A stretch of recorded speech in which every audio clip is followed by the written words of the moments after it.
Good day everyone, welcome back to our YouTube channel, and today we will continue our lecture series on legal aspects of hospitality management with a focus on law on obligations and contracts. And this video is the first part of the study to the intro to obligations and contracts, or what we call the oblicon, meaning there is second part or the part 2. And for those who are new to our channel, I welcome you to this lecture series and I hope you will learn something at the end. Okay, now, before we begin, this video is made for educational purposes only, and this is not a substitute for professional legal advice. And take note that this is just a supplemental aid for learning and do not aim to replace formal classroom discussion for hospitality students in the Philippines. So this is actually made for those who are studying BSHM or BS Hospitality Management students or BS Tourism students, so in general, those under the hospitality sector. And of course, for those who would like to learn, even if they are no longer studying. So I welcome you here. Now let's begin. Today, we are going to start the discussion of one of the books under the Civil Code of the Philippines. The fourth book is the Law on Obligations and Contracts.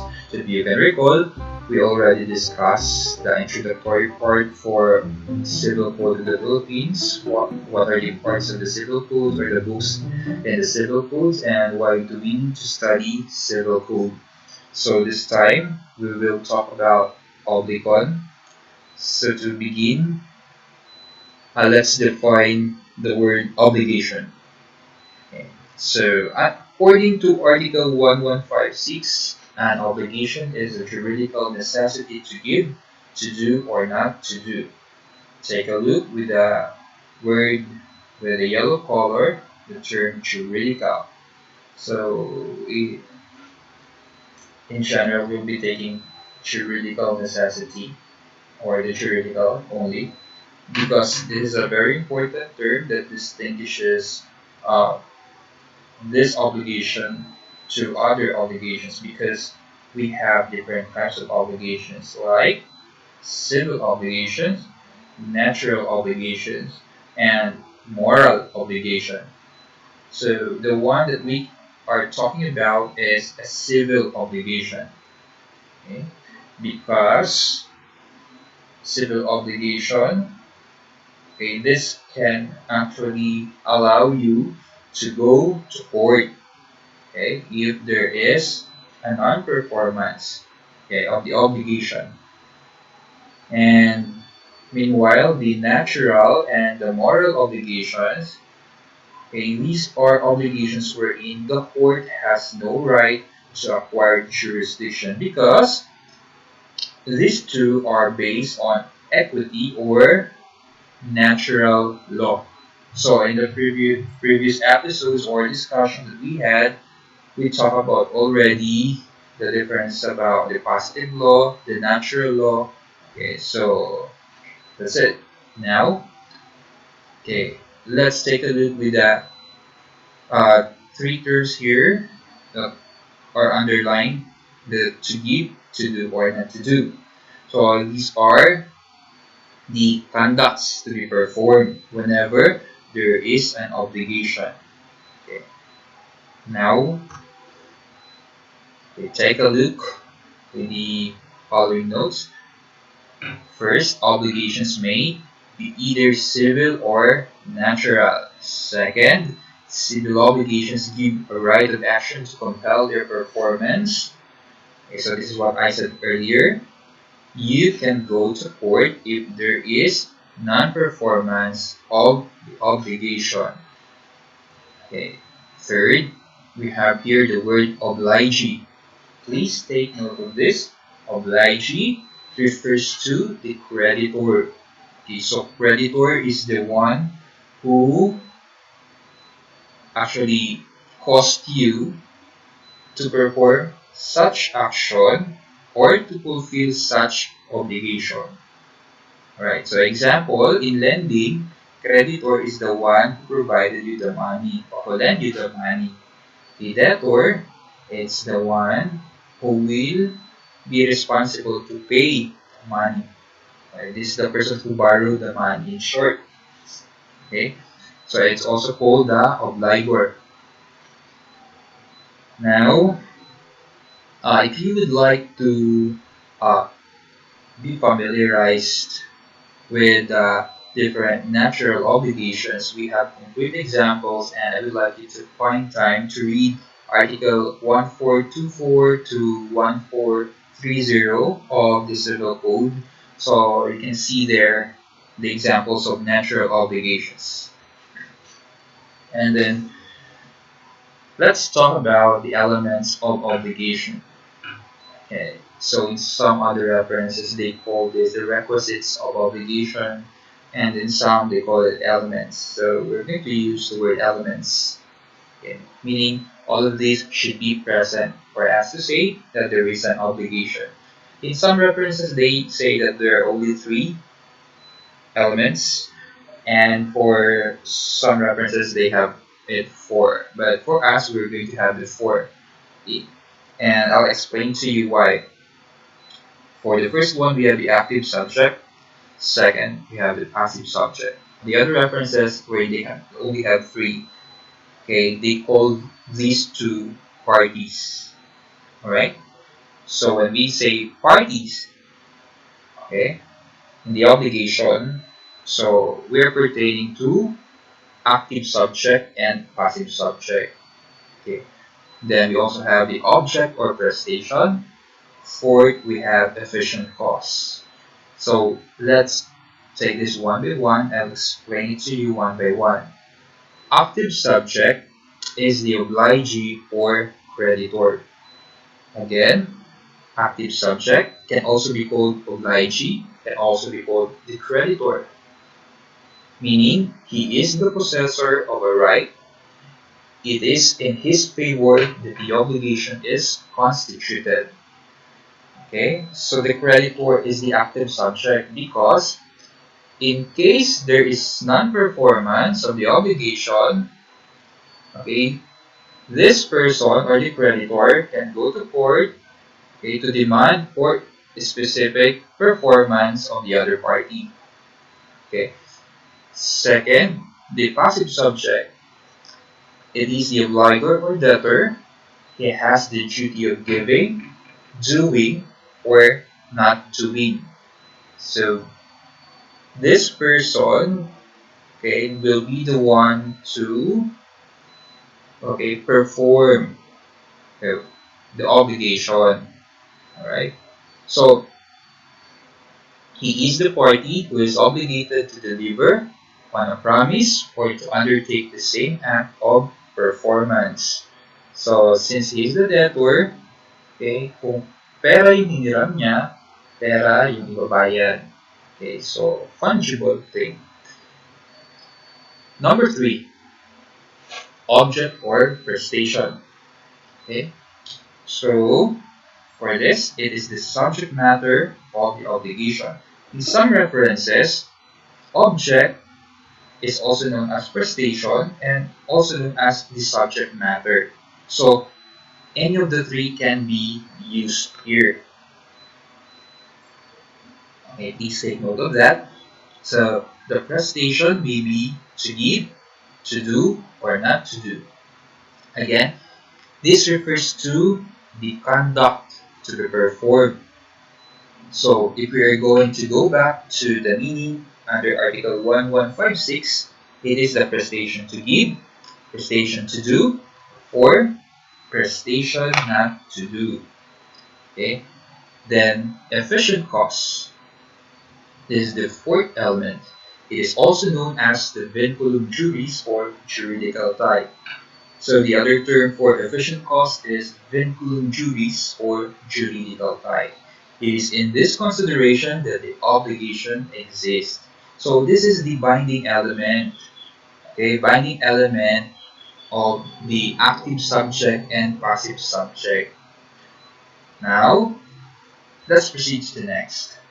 So let's focus into the prestation. Prestation to give. Example of this is to pay tuition fee. Okay, so normally in school, you are really required to pay tuition fee.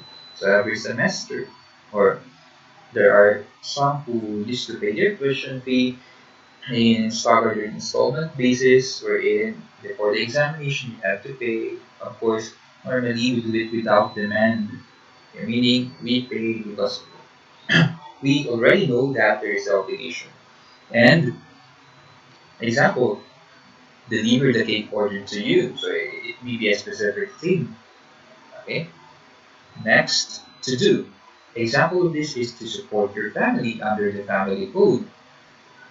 Last one, not to do. Example is obligation not to steal, not to cheat, or copy during examination. Now, let's discuss the examples that we have. I'll be giving you a unilateral obligation here. When we say unilateral, meaning this is like one way, okay, of having obligation. Okay. Now, let's read. X paid percentage tax to VAR for her catering service. I'll repeat.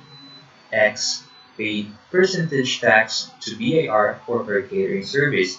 So if you are already done with your taxation, or if you are already done with your accounting, basic accounting subject, I'm sure you are already familiar with this, but there are different uh, taxes or types of taxes, and one of this is a percentage tax. For example, your catering business is running already, and you have to pay percentage tax to BIR. This is around 3%. Now, we are going to identify the elements. So again, we have four elements: passive, active, prestation, juridical type. For passives, subject here, we are going to consider X as passive, alright? And active, it's the BIR. Okay, why it's the BIR? Because if X will not pay the tax, okay, the BIR can charge X, meaning BIR has the right to compel X to pay for this, whether he or she likes it or not, because it's under the law. So BIR has the right to sue or has the right to go to court if there is non-performance of the obligation. Next is prestation. Okay, so the prestation here, so remember, prestation is also known as the object. It is to pay percentage tax. Okay, so babayad. Then juridical type is the law because it's the law that actually bound X and PAR. Okay, so it's the law that required X to pay BIR or to pay the taxes to BIR. Next example is a bilateral obligation. So here, there are two parties, so two parties are actually required. So it's like a two-way process. They have both of the parties will be having obligations to fulfill. So let's take this example. For a contract of sale, X sold two cheesecakes to Y for 1,000 pesos each. Okay, so we have a table here. So we have two scenarios. First scenario, second scenario. Because as I said, both of the parties will be having obligations. Now let's take the first scenario. For first scenario, the passive subject is X. Okay. So the one who is selling. Active subject is Y. The one who will pay. Prestation is to deliver K. So the prestation here is the performance or the conduct of performance required from X So X is required to deliver K. Juridical tie, it's the contract of sale. Okay, so they have contract. They have meeting of the minds. So even if they did not actually sign the contract, but there is contract constituted. Now, the second scenario, we're going to take Y as the passive subject because Y is required to pay for 2,000 pesos, and the active subject is X. Prestation is to pay 2,000 pesos because the cake costs 1,000 pesos each, and the juridical tie is the contract. So in short, both of them are required to deliver something. Okay, so X is required to deliver cheesecake and Y to deliver the payment or to keep the payment. So that's why it is called bilateral. Now, what if there is a non-performance? So we're going to take again the example. So let's go back. X sold two cheesecakes to Y for 1,000 pesos each. So what if Y failed to pay? Okay, so hindi nakapagbayad. So X will be considered as plaintiff. So if uh, X will go to court to demand for specific performance. So X example went to court and is considered now as the plaintiff. Again, we call X plaintiff. Okay, the one who will be demanding for specific performance. So file Y is called the defendant. Okay, defendant because okay, the court will compel Y to what? To conduct or to do or extend specific performance required based on the contract. Now, let's identify the cause of action. The reason, when we say cause of action, we are pertaining to the reason. It's the omission on party of Y. So, omission of Y to do what is required of him. So, in his case, he's required to pay, but he wasn't able to pay. Next, damage. Okay.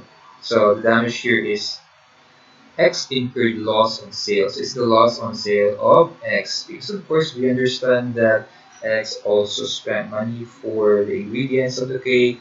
He spent time. He's of course exerted his expertise here.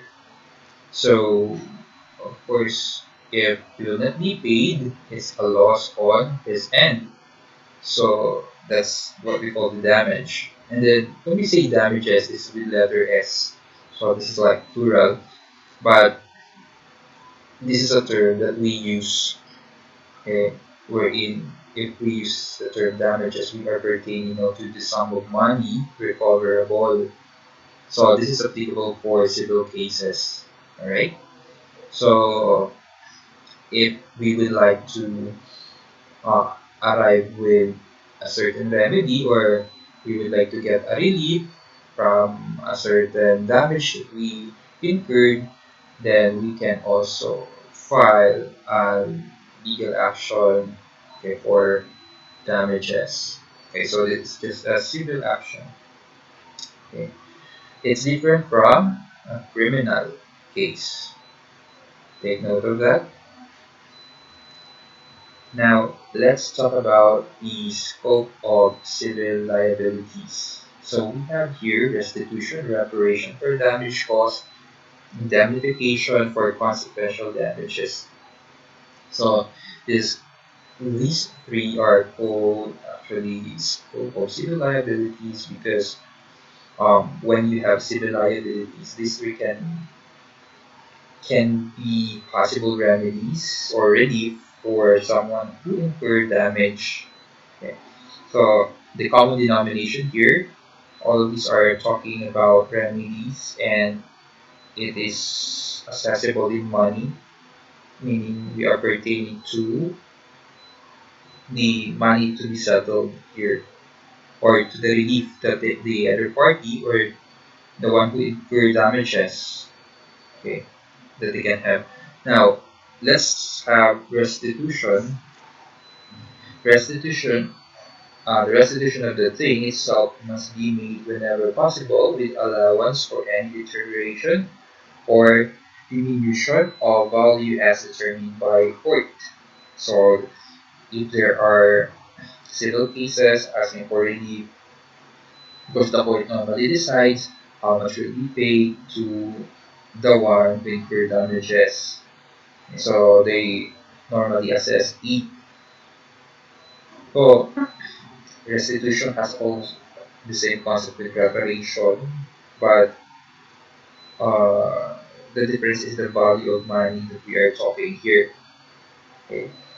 So reparation for damage caused, or court shall determine the amount of damage, taking into consideration the price of the thing, whenever possible, and its special sentimental value to the injured party, and the reparation shall be made accordingly. So, example, we are talking about here a motorcycle that you borrowed, and on your way to school, you incurred an accident.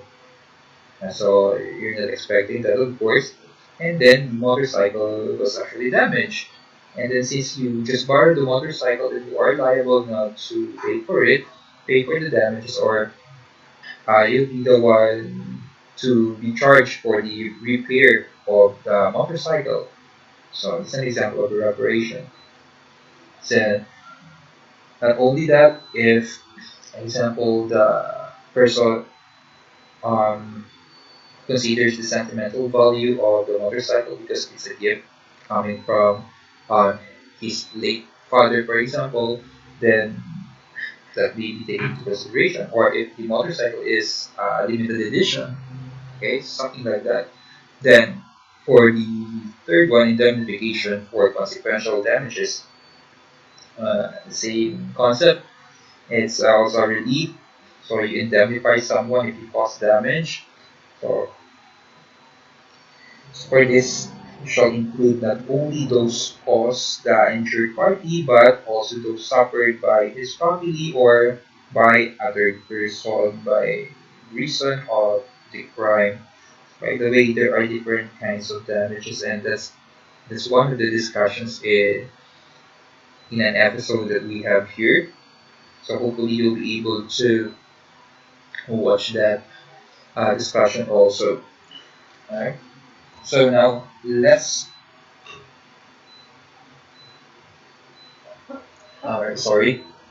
continue with the sources of obligation. So earlier, the obligation was actually defined under Article 1156, and this one is 1157. So kasunod lang, obligations arise from the first, we have law, second, contracts, third, quasi-contracts, fourth, acts or omissions punished by law, and quasi-delics. So first and second, we are actually familiar with this because, of course, we normally get obligation because of the law. We tend to get obligation because we entered into a contract. And third and fourth, this is a bit different. So we're going to take this into another episode. We're going to discuss this into another video. Now, for today, we're just going to have the first two, the most common that we have. First one is the law, because of course we normally get obligation because the law provides.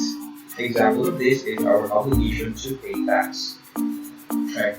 And everything that is under the law that we are required to do, right? We have different obligations under the law. Then number two is the contract. So contracts actually to be defined in another chapter wherein we have a separate discussion for this. and hopefully you'll be able to watch that video also. Okay, but these are the two most common. And then the third is quasi contracts. So the quasi contracts, or sometimes they pronounce this as quasi. There are some pronouncing this as quasi, but I normally pronounce this as quasi contracts. So when we say quasi, it's like you're pertaining to almost simply, but not totally. So, or you can say as if there is a contract, because there is no really meeting of the minds here. Okay, because when we say contract, it's a meeting of the mind of two persons. Okay, there should be meeting of minds. But in basic contract, we tend to get obligations accidentally, or we do not really intend to enter into get obligation, right? So there is no meeting of the minds of the parties. That's why it's called quasi contract, and there are types of quasi contracts. So we're going to have this in another video, and hopefully you'll be able to follow our discussion by watching the next video. And then last is the acts or omissions punished by law, or what we call the delicts or quasi delicts, or in other terms, this is also called as torts. Alright, so we are now pertaining to the torts. Okay, so the wrongful acts. Okay, now that's it for today. So hopefully you were able to get an idea already of the concept of law and obligations and contracts. We are just discussing the introductory part. So this is just the first part of the introduction. Right. So there are a lot of provisions under law and obligations and contracts, and of course we are not going to discuss all, because I understand that you are not going to be a lawyer, but who knows, some of you may pursue law or law school after graduation or after graduating from hospitality course, so that's also allowed. And we also have an episode for that. So if you would like to listen to my discussion about pursuing law school, even if you are a hospitality management graduate. So that's it for today. I hope you learned something, and I'm hoping that you'll be able to watch more videos in our lecture series. Thank you, and please don't forget to subscribe.